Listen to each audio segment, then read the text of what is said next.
Okay, Juliet, welcome to the show. So, for anybody that doesn't know you, could you just tell us a bit more about your background and the work you do?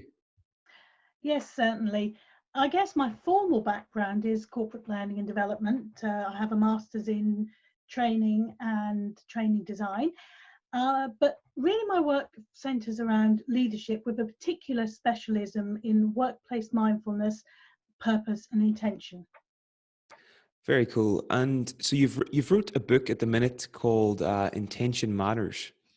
I wanted to ask why you wrote this book, Juliet, and what was your intention for writing it? Good question. Um, well, about 10 years ago, I sort of had the thought that actually intention underpins pretty much everything that we do. Fuzzy or unclear intentions cause us to drift through life or become dissatisfied with the life that we're living, whereas clear intentions create powerful momentum in our life. And everyone can benefit from the power of intention, and the possibilities are completely limitless. It's a resource that's freely available as long as you know how to use it. So I felt that intention was something that was misunderstood and overlooked and needed a little bit of a scientific take on it and systemizing so that more people would engage with it. Very interesting. Now, what's your definition of intention? So there are lots and lots of definitions of intention, but for the purpose of Intention Matters, I define an intention as a deep, sincere desire underpinned by a belief that it's possible. Now, I've never heard it put like that before. So, what exactly? How would you describe a deep, sincere desire to someone? What does that mean? So, a deep, sincere desire is something that's heartfelt. So, it's something that you really, really want. In fact, I initially wrote into my book, really, really want. And then my copy editor said, "You can't say that. You sound like the Spice Girls." But it's something that you want at a heartfelt level. It's your strongest wish. It's something that literally makes your heart sing. It's palpable in every fibre of your body, as opposed to a superficial want of, I want that pair of shoes or that handbag or that particular car, which can come and pass. So this is something that's quite deep within you that you really want. And how can people tell the difference between a deep, sincere desire and something that's just a passing want? Because I think you give some exercises for that in the book. Yeah, so often the culture in which we live in makes us think that we need things that in reality we don't, or we can't afford, or don't make us happy. And we get sucked into this mentality of wanting what others want and what others tell us is necessary for our happiness. So, one of the gauges that I like to use is if you only had 6 months left to live, what would you do differently? What would be important to you? That's often a good wish. And now, I guess, in this age of coronavirus, when a lot of the niceties and these superficial wants are being stripped away because we can't get to them or we can't afford it, what's actually really important in this moment? That's a great question. If you had six months left to live, what would you go after? What would you do? I think that can help you get really clear on your values. Now, the second part of that definition centers around belief Yeah. and how important are beliefs in setting intentions, and how can people develop more empowering beliefs that support them towards achieving their intentions, and also remove negative limiting beliefs that might be holding them back? So I guess I don't really think of it in these terms. So let me unpick that a little, if I may. So when I talk about a belief, the type of belief I'm talking about initially is a belief that it's possible. So often people will have self-limiting beliefs. So you might say, I want, you're just out of university, you've got no work experience. I'd like to instantly have a job where I earn 100K. And you might have a deep, sincere desire that you want a job for 100K, but something within you will say, but they're not going to pick me, I'm not going to get it. Maybe if you're lucky, you might think absolutely. But for most people, I would imagine in that situation, you'll think, no, actually, I don't quite believe that's possible.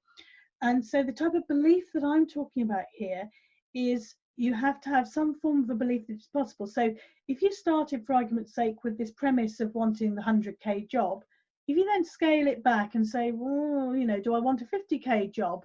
How does that feel? Does that feel as if it might be possible? It doesn't matter how, let go of the how and micromanaging. It's that belief that in some way, shape or form, it's going to be possible. So, of course, with that then comes self-limiting belief, self-doubts, and all of those things that go around it. So I wouldn't say you're necessarily artificially changing your belief system to work with intention. You're more becoming aware of your beliefs. And that's normally the most difficult bit of the whole process. You know, if you don't know that you have a belief, I'm not worthy, you know, I'm not good at the job, I'm not capable, I'm not pretty enough, I'm not clever enough. If you're not aware that, that's a belief, a limiting belief, then you can't change it. So a lot of the process is really just starting with the belief that you've got, and then often working with it until things start to happen. And then, if you like, upping the belief. Does that make sense? Yeah, It's it a does. slightly long-winded answer, but this is one of the most complicated things I find with working with intention. It's the belief side, because if you have the deep, sincere desire without the belief, it isn't going to happen. If you also say, okay, I'm going to go into therapy, because that's the other way. I can go into therapy, I can work with a counsellor or somebody skilled, and I can identify all my limiting beliefs, and I can make myself the perfect person. But that might take quite a long period of time. So I prefer to start at where people are at this moment and bring things into parity so that you have the deep, sincere desire, and then you work back till there's the belief as well. Try to achieve that. And then once you've achieved that, often your belief system starts to change all by itself. And then you can add a layer on top of that. Does that answer your question? Yeah, I think it does. I think it does. It just seems that for this to work, you have to actually believe that it's possible, and Yes. that seems very important. Now, what actually happens in the brain when we start working with intentions and we set an intention? Could you talk a bit more about that? Yeah, absolutely. So the moment that you set an intention or intend for something to happen, the brain forms powerful motor representations of that intention. The motor representation is a mental precursor of action, and it's normally conscious. But unconscious motor representation gets converted into conscious motor representation, resulting in motor imagery, which is the mental process which allows the brain to rehearse what's going to happen. And this mental imagery provides you with an awareness of what you intended and a conscious awareness of the need for your body to take action to make things happen. So in simple terms, I have a model in the book called the I Am model, and it talks about how the mind tasks the brain, how the brain tasks the body, and makes things happen in the real world. So at a mind level, you have the deep, sincere desire, you have the belief that it's possible, and the mind allocates attention and activates will. And the brain then harnesses various cognitive processes, and these include your attentional networks, your default mode network, working memory, emotion regulation, reward circuitry, and habit formation. So there's a lot going on when you set an intention, and it gets both the conscious and unconscious, but largely the unconscious brain working in quite a powerful way. Very interesting. So there's, I think in the book you mentioned 4 different levels of intention. Could you maybe run us through those 4 different levels and maybe how you would apply each of these different levels in your own life? Yeah, absolutely. So it's amazing how things evolve when you're writing a book. I started off just with this idea of a core intention. So something which for you was a life or a period of your life changing intention. But as I delved deeper into it, it became apparent that there were actually a lot more intention forms. So I came up with the concept of a nested intention, which is an intention that contributes towards your core intention. then I realized that there are some people out there in the world, the entrepreneurs with hairy, audacious plans, who have what I described as a mega intention. So this potentially is a world-changing intention. And then right at the end, I realized, of course, underneath that, there are micro intentions. And micro intentions are moment-changing intentions, or just a very short period.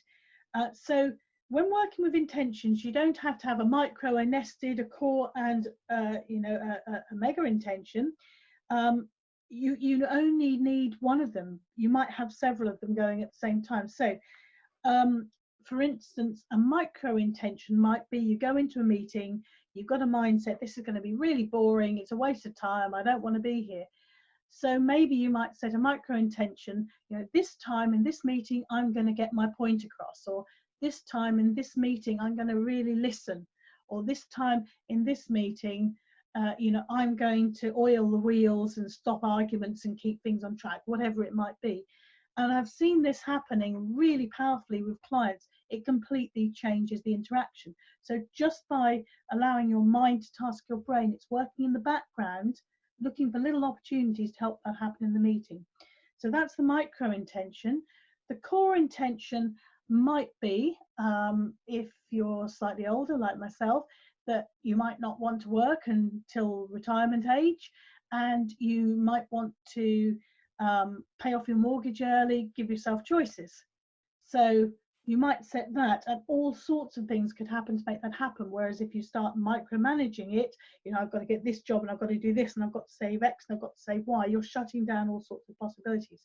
So that might be a core intention, or to have, to find a partner if you haven't got a partner, or to travel the world, or whatever it might be.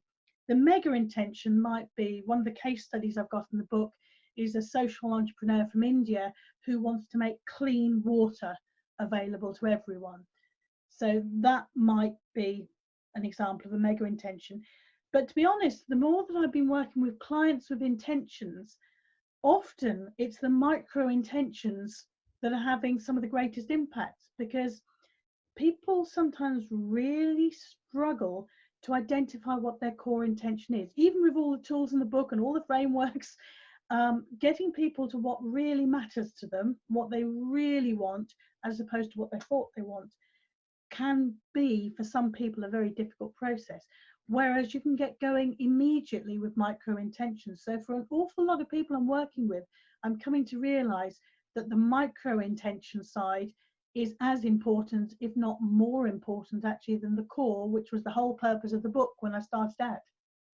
That's really interesting. A few questions there. So you're doing a lot of amazing work. You published best-selling books on mindfulness and now on intention as well. And I'm just curious, what is your core intention, Juliet? Have you got one? And if you don't feel comfortable sharing it, that's totally fine too. But I'd just be curious to ask that. So I guess I use micro intentions an awful lot, I must admit. But one of my I've got several core intentions, but one of my core intentions, if I rewind a little bit, about 12 years ago now, when workplace mindfulness was very little known, I had, and I didn't realize it was an intention at the time, but I had this strong urge that I needed to somehow act as a conduit to make mindfulness more accessible and more acceptable for a busy working population. And that's what I worked at doing for many years. And I arranged conferences and events and got people together and contributed to publications and spoken, whatever. So now I'm moving on to the intention side. So can I do the same thing for intention? So my core intention is to find ways of making intention more accessible and easier to understand and easier to work with for a wider audience. So gaining traction. And my specific audience is busy working professionals, although it's equally applicable for anyone. It's just I'm really used to working with leaders and managers and people within organizations. No, I think it's great work that you're doing this, because it's an area that there are a lot of, I don't want to say charlatans, but there are a lot of charlatans out there in this area that are just saying things that might not necessarily be true. And you've taken an evidence-informed approach to it, and you're looking at the science, and that's just want to commend you for that. That's really good that you're doing that. And in terms of your micro intentions, do you set an intention at the start of each day, and do you have a process for doing that? Do you journal in the morning? Like, how do you go about setting your daily intentions if you do? I'm a little bit more I'm somebody who's not terribly rigid with things. So sometimes I will set an intention for the day. So particularly if I'm going into London to do some training, there are various aspects of that, aren't there? There's the commute, there's the getting there, there's the setting up, there's the client interactions, etc., etc. So I will often set an intention, especially if I've got a long and complex day like that. And it might be an intention to listen or an intention to have as much fun as possible. That's often, in fact, that one comes to me a lot.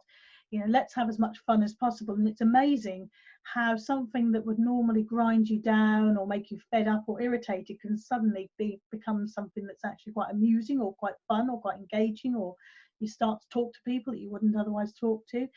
So it's if it's a particular meeting or interaction, or I'm writing a report, or I'm writing a bit of a book, I often set an intention specifically to that. And to be honest, it's whatever feels right. So I will normally set the intention, and then because I've got a certain amount of experience with mindfulness, I can tune into the body fairly easily. So for me, it's, does it feel right? And as you know, you've heard of gut instinct, haven't you? Yeah. Yeah, and they often call the gut the little brain. The gut is the seat of emotions. So, you know, does it feel right at a gut level? If it doesn't, then I rewind it and I refine the words a little bit, test it again, refine it, test it again. Now, for me, normally, second or third iteration, fairly quickly, I've got it. But I know from working with people that often at the beginning, there's a fairly loose link. They can't test it to see if it feels right, and that takes a bit of work. But the more you do it and the more you ask the question, the more you start to be able to tune into what I call 3D wisdom. So there's the logic. I'm a very logic based person, but also there's a lot of wisdom in the unconscious, in the body, and one of the best ways to tap into that is the gut instinct. Very interesting. Now, you've touched on it briefly, but how can people use mindfulness in combination with setting their intentions? Like, is there anything you'd recommend in that area? Yeah, and again, massive topic. I've done whole webinars just on this. So two things I'd like to say. The first is that I think that mindfulness provides a fantastic foundation for working with intention. Now, you can work with intention without necessarily having had any mindfulness experience, but if you have practiced mindfulness, you know, even on the basis of 10 minutes a day, which is the recommendation for the workplace anyway, so even just 10 minutes a day, you will have powerfully developed networks in your brain to tune into the present moment experience and what's going on for you, thoughts, emotions, physiology, and that really powerfully helps you to work with intention. So that's number one. From the point of view of how intention can help with mindfulness, Shauna Shapiro said that there were three axioms, so three key elements of mindfulness: intention, attention, and attitude. And the intention bit is often overlooked or misconstrued, because obviously with a lot of the more traditional ways of teaching mindfulness, you shouldn't have an objective. You should stop doing, you should just be in the present moment. And I think some mindfulness teachers get a bit confused and think, well, if I set an objective, if you like, you know, an intention, then I'm stopping what might just emerge. But actually that's not the case. So it could just be you're sitting for a meditation. You know, today I'm going to do my best to notice when my mind wanders and bring it back.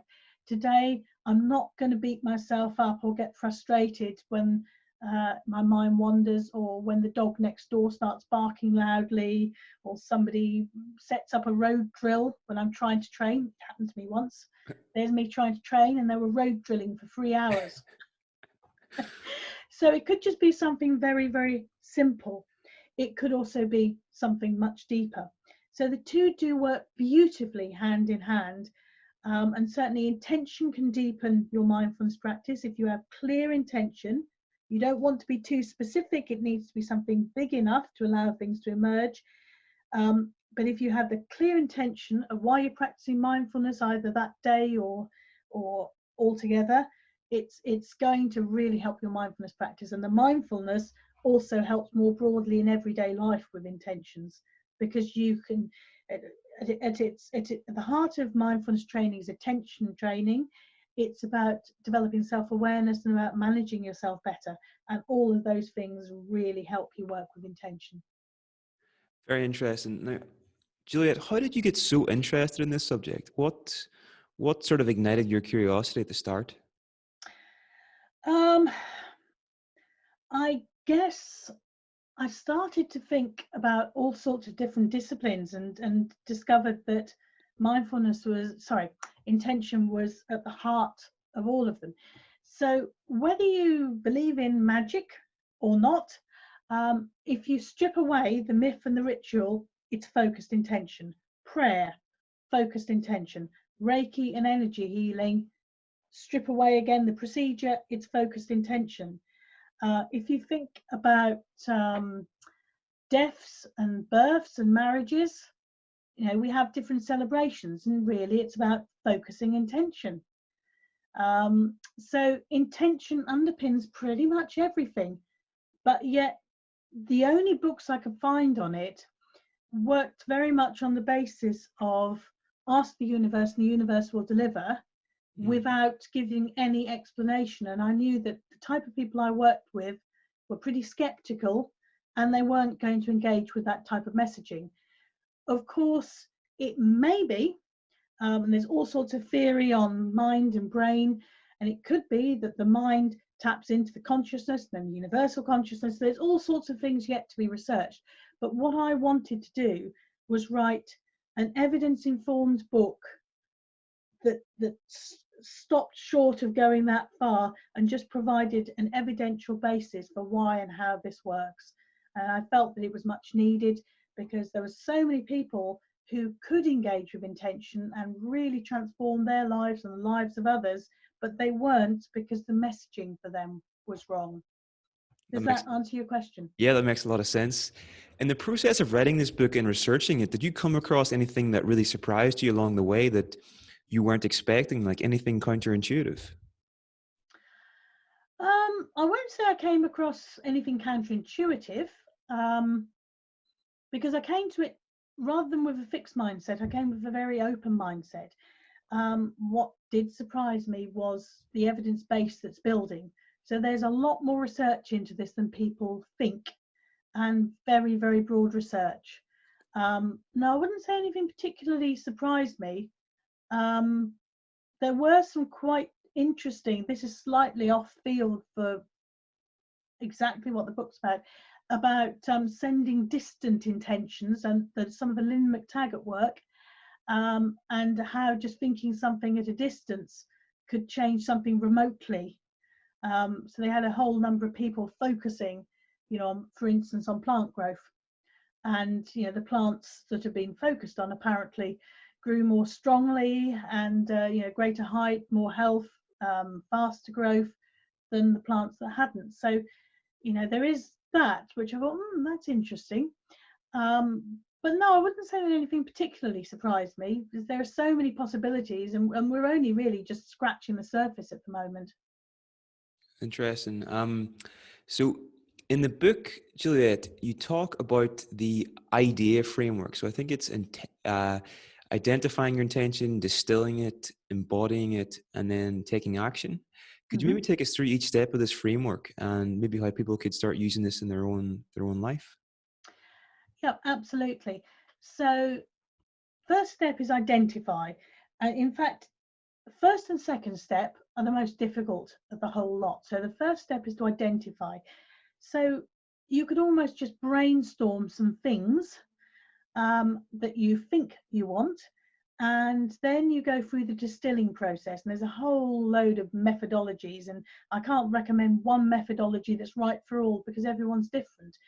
For me personally, I would sit with the intention and see how it felt, and if it didn't feel right, I would change the wording or the meaning slightly, test it again, and just continue in that way. For other people, you know, the identify part might be literally going on a meditation and entering a space and then asking the question and seeing what emerges. For some people, it's picture boards. And again, once they've randomly stuck things down, there'll be something, there'll be a theme that emerges, or you know, something unexpected. So you identify and then you refine it and distill it until you've got both the deep sincere desire and the belief. So that's steps 1 and 2. E is embed or embody. I've called it embody in the book, but you could equally call it embed. So this is really just being vigilant for opportunities that will lead you towards this intention happening. Often, to be honest, it's happening at an unconscious level and you're not even aware that you're picking up on these things. Things just happen. But it's the bit where you walk the talk. And the A is taking action. And I've got a favourite joke, you know, which is, have you heard the joke about, you know, the man at risk of flooding in his house? I haven't heard this. Do you want to share it? Oh, okay. So I'm probably not going to tell it very well. It's much better written in the book. But there's a guy, you know, in the house at threat of flooding, and basically all sorts of things come to rescue him. And he's waiting for God, and you know, he goes higher and higher up the house, and he ends up upstairs, and you know, more things come to rescue him, but he doesn't take it. Ends up sitting on the roof. More things come to rescue him, but no, he's waiting for God to do it. And eventually he drowns, and he gets up to heaven and said, what the hell went on? Well, he said, well, you know, I sent you a person at the door, I sent you a car, I sent you a boat, I sent you a helicopter. You know, the point is you have to take action sometimes. So often people just expect it, you know, to be delivered like that from the universe without taking any action. So this isn't about striving and pushing and working, but it's about actually taking actions when opportunities arise, rather than just sitting there and thinking, well, it's just going to come from heaven. You know, you do actually have to do something, but it's about taking the necessary action, but without over striving, if that makes any sense. Definitely. And I do think as well that it's important to be aware that whenever you are in the early stages, especially of taking action towards an intention that you value, like, expect it to be uncomfortable. Like, it's going to be like you're going to be outside of your comfort zone. It's going to stretch you. And I think it's just important to be aware of that firsthand, because then whenever it does happen, you might not freak out as much. You know, that's been my experience anyway. And I think that's just something important to think about. Obviously, at the minute, Juliet, we're going through some really difficult times with the coronavirus situation and everything. And I'd just be curious to ask, in the past, how have you gotten through the difficult times? And what advice would you give to people now that to help them for their psychological health during these times, if anything? So mindfulness served me really well here, because you have an awareness of where your attention is, and most of the time our attention is not where we intend it to be. We get involved in mental time travel, and research by Killingsworth and Gilbert concluded that on average the brain's wandering for almost 47% of the day, so your mind is not where you intended it to be.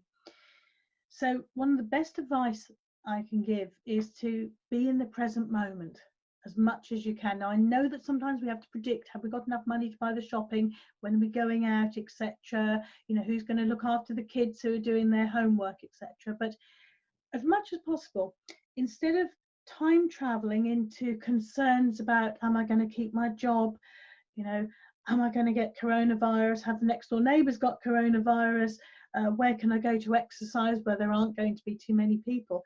Instead, what is actually happening at this moment? Okay, I'm thinking about the next door neighbour might have coronavirus, and I'm noticing that my body's getting tense and I'm starting to get anxious. Okay, notice that. Now let it go. At this moment, I'm safe, I am well, I'm in my office, I'm surrounded by my friends, I have enough food in the cupboard, I have enough to entertain me. So I guess that would probably be the thing, this self-awareness and self-management in a kindly way.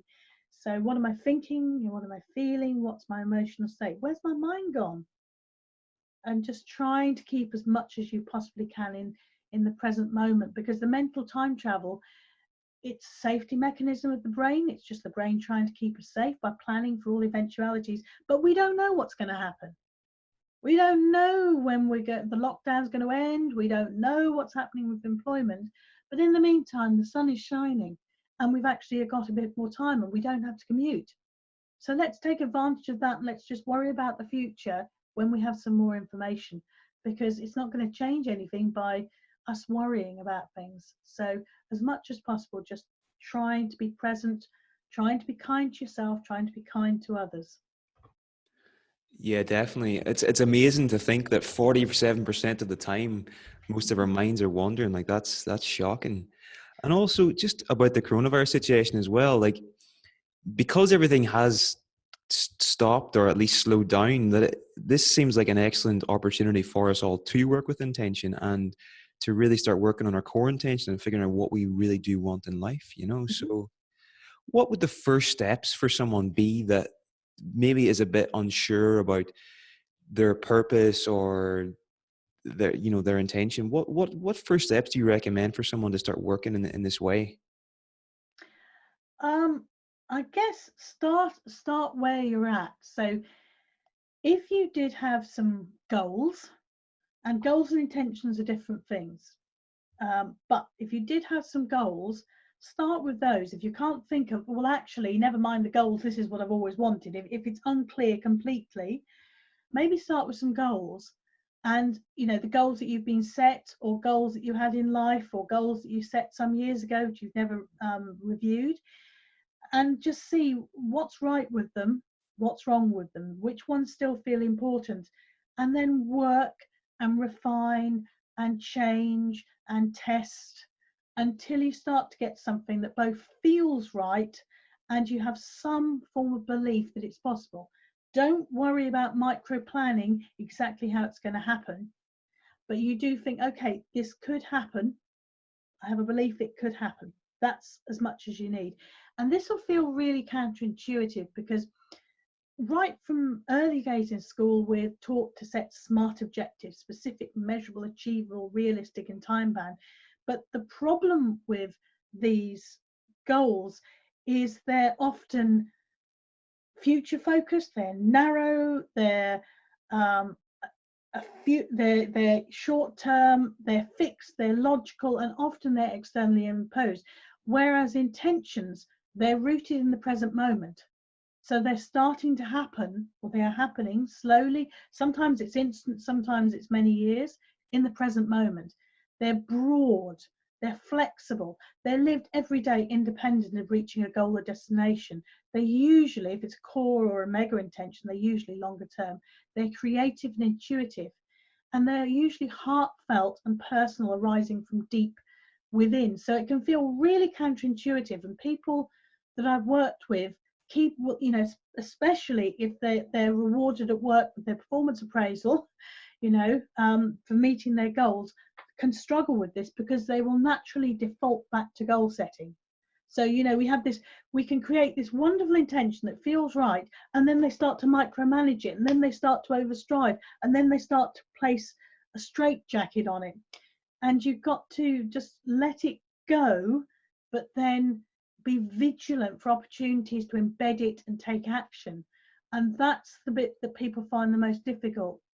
So you start off just with some ideas. If it just comes clearly to mind, well, I've always wanted to live off the land and keep a few chickens and grow vegetables. Do you really want that, or is that a pipe dream? Testing it, refining it, and getting it, how would it be? What's it look like? What does it feel like? And it's this just testing and refining process. That's perhaps the most difficult, but that's what I'd recommend. If you don't know what you want, then start with your goals and work out what's right or wrong, and start to see some elements emerge, and just keep on plugging away at it until something comes, and you'll know when the right thing comes. It'll just feel right for you. That's great advice. You mentioned a question at the start of the interview about if you had 6 months to live, what would you do? Are there any other questions like that that people can ask themselves to kind of stimulate their thinking around this? I guess it's, if time was no object, or if money was no object, or if family was no object, whatever it is that kind of you think is placing constrictors on how you live your life and the decisions you make. If you can, start with a question: if I only had 6 months to live, if I was by myself, or if money wasn't an object, or if I wasn't a trained accountant, or whatever it may be, and then do the questioning from there. And often that can be quite fruitful. Or, when I was a child, what did I want to be? Now, often as a child, it's a complete pipe dream. But for some people at a very young age, they do know exactly what they want. It's just that life bashes it out of them. So that's another question. As a child, what do I want to be, and why did I want to be it? So, for instance, you might have decided as a child that you wanted to be a doctor. Now, is it that you wanted to be a doctor, or is it that you wanted to help people? And if it was, for argument's sake, to help people, then you can start, do I want to help people practically? Do I want to help people psychologically? Do I want to help people emotionally? And you just keep on asking questions and checking in with yourself. Very interesting. So if you know what that kind of core intention is to help people, then you can find different vehicles towards achieving it. You don't necessarily have to be a doctor or be a psychologist or whatever. I think that's very helpful for people. I was going to ask there, what advice would you give to someone who has an intention and they're just sitting there and they're procrastinating and they're not actually taking action on it? Procrastination, that's something that we do an awful lot of. Also, procrastination. So often it's a common form of procrastination is just waiting for the time to be right. But the fact is that in reality, the time may never be fully right. And now is actually the only moment that you have. In reality, the rest is it's mental time travel. So just take one small step that takes you in the direction of your intention, and this can get the ball rolling. Often that one step is the hardest. That reminds me of there's an author, you probably know him, a guy called Mark Manson, and he has this like backwards law of motivation. So he says that by default we think the equation goes like first we need to be motivated and then we take action, whereas more often than not it's that we take action, then we get some feedback, then that motivates us, and then we keep taking action. So often the first step is just to do something, What I'd love to ask you now, Juliet, is so the Weekend University, for some reason, there seem to be a lot of people in our community that are going through some kind of transition in life. They're changing career path. They're trying to figure things out. Have you ever been in a position where you've made a big change in your own path? And if you have, would you have any advice for people to better navigate that change? And any thoughts on that? Yeah, several times I've made fairly big changes, and one of them, of course, is going from corporate world to self-employed world and writing and such like. Often it's the thought of doing it rather than the reality that's the problem. In mindfulness, we talk about thoughts not necessarily being facts, they're simply mental events. They come and go like clouds in the sky. So I think it's being very clear on what you want. So clear intentions rather than fuzzy intentions, and recognizing some of the thoughts that you're having about this, and if you can learn to do this objectively. So I am having this thought, and when I have this thought, my shoulders tense and I clench my jaw, and actually my stomach starts to feel a bit jittery. Okay, but that's just a thought. Look at the power that thought, something that isn't actually happening, is having. So if you can start to brainstorm, for want of a better phrase, your thoughts, and then notice try to tap into emotions and physiology as well. If you can't do it, you can't do it. But if you ask the question, you'll be surprised at how much you start to notice. Your brain starts to adapt and starts to notice. And that will give you the information that you need to get started. But the main thing is having a clear intention about what's important, and then being not too rigid about how you get there. And Very often life will take unexpected turns when you set an intention, and you might end up getting things in ways that you just couldn't have anticipated. So not being too rigid and too planning of exactly how you're going to get there, setting an intention but holding it lightly. that's great advice. Now, when you actually were making that transition from the corporate world into being self-employed, what were the practical things that you actually did? Did you have a plan beforehand? Did you, what was how did you set that up for yourself? Did you just completely quit and jump into it? Or was it like a more steady transition out of it?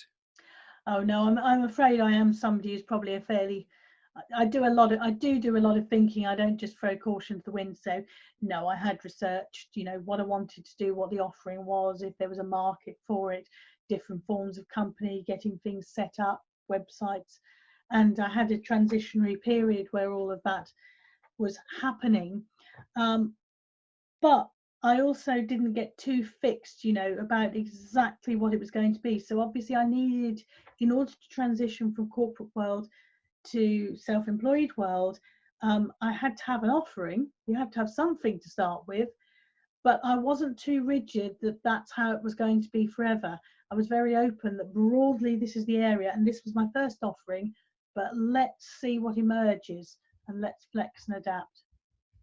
I think that's probably the smarter approach. There was a study done, I think it was the early 90s, and they followed 5,000 entrepreneurs, and half of the entrepreneurs basically quit their job and started their business like from scratch, and the other half would start their business in their spare time. So like they come home from work and they spend a few hours on it, and the success rate was something like you were like 33% more likely to be successful if you had started on the side. So there's a lot to be said about not just throwing caution to the wind and jumping straight into things, So slightly off topic, Juliet, a lot of our audience would be in the helping professions. So a lot of them would be, psychotherapists, counselors, coaches in that domain. And I'd be curious to ask, how can they work with intention in their work with their clients, and how can they use this? What would you recommend that they do to use this in their work? As with all things, become familiar with it yourself and apply it to yourself first. And often, in fact, a lot of the time, when working with mindfulness, I've been working on training. I've been co-training people how to train mindfulness in the workplace, and several hundred people have been trained. And often they want to shortcut applying it to themselves, and they want to get straight to offering it to their clients. And with mindfulness, you just simply can't. You have to embody it yourself. You have to have experience. You have to observe your own patterns of thinking and behavior. You have to observe your own resistance. And it's much the same with intention. If you haven't worked with intention, it's very, very difficult to get other people to work with. I'm working actively on some coaching models which help people to transition specifically from goal setting to intention setting, because that's often very tough. So corporate coaches in particular have a problem because people are so wedded to goals, and goals, of course, their brain networks are saying this is rewarding, this works, don't mess with it. No, intention, this doesn't feel right. So we're developing ways that they can start to coach people progressively away from goals and towards intentions. But I guess the biggest thing I could say is, start with yourself. And probably the easiest way to start with your clients is these little micro intentions. They're quick wins. Although it's very tempting to go straight for the core intention, the life-changing intention, actually that's harder. And if you don't have experience of it yourself, it's pretty tough to work with your clients. Whereas the micro intentions, the clients will see them working more quickly, and you as the therapist or the coach will see them working. So little micro intentions are the place probably to start first with clients. That makes a lot of sense. Just a few more questions now to finish up, Juliet. If you could plant a belief in the head of every single person on the planet, just one belief, what would that be? I guess it would be intention matters. Okay. I'm sorry, I know it sounds cliche because that's the title of my book, but intention really does matter. And most of the time, our intention is completely unconscious. We're unconscious that we've set an intention to have a bad night at the theatre because we didn't want to go in the first place. So we're looking for all of the things that could go wrong and all of the bad things. Whereas if we set a positive intention, then actually, you know, perhaps the theatre wasn't necessarily for us, but tonight I'm going to have fun, or I'm going to enjoy it, or I'm going to enjoy looking at everyone else's costumes or dresses, etc. It makes a difference. So own your intention. You know, try to be clear about your intention. Your brain is your humble servant. The mind needs to give the brain an intention so that the brain can harness cognitive processes. So try to be a little bit clearer of your conscious and unconscious intentions. Intentions really matter.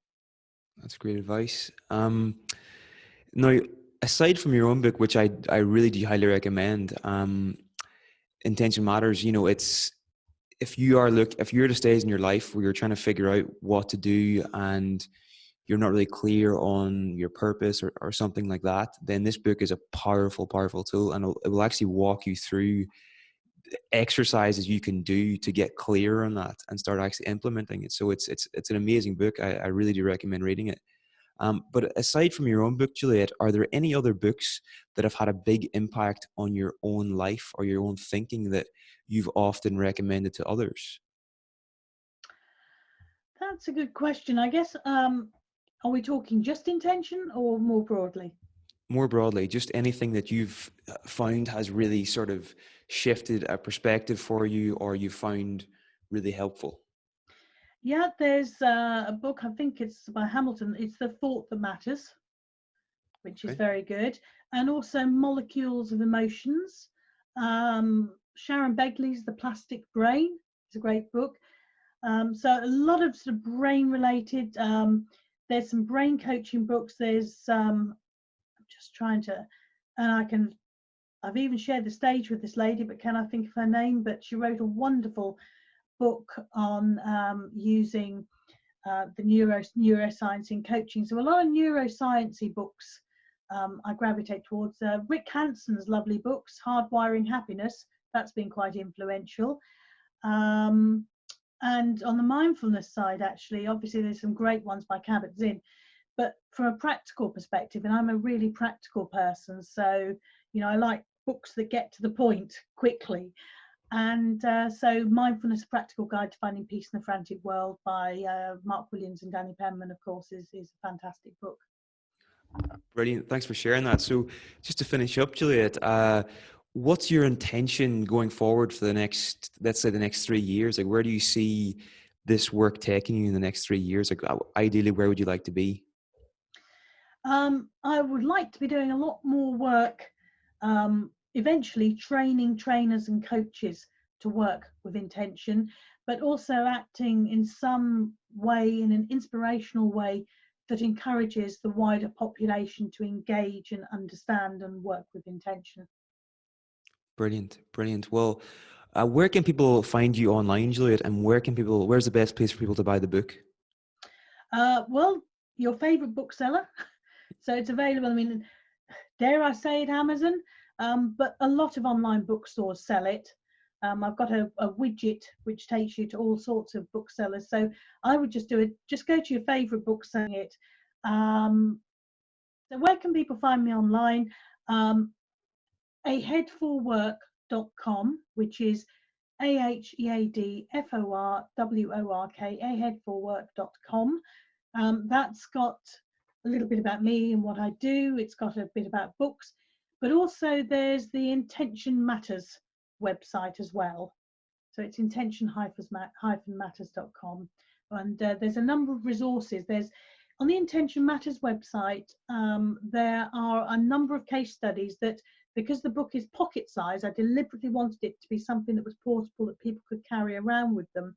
I didn't have space for the case studies. So there are 4 very detailed case studies of people working very differently with intentions, because there is no one right way to work through the idea process. And different people work through it in different ways. And there are also a number of downloadable resources and MP3s. Great. Thanks very much for sharing that, Juliet. Now, you'll be one of 3 speakers at our upcoming online video conference, A Day on Self-Actualization, on the 31st of May. So if anyone's interested in that there as well, we'll be, there's information on our website, theweekenduniversity.com. So Juliet, thank you so much for taking the time. I really, really appreciate it. And I guess we'll speak again in May. I'm looking forward to it. It's been a pleasure.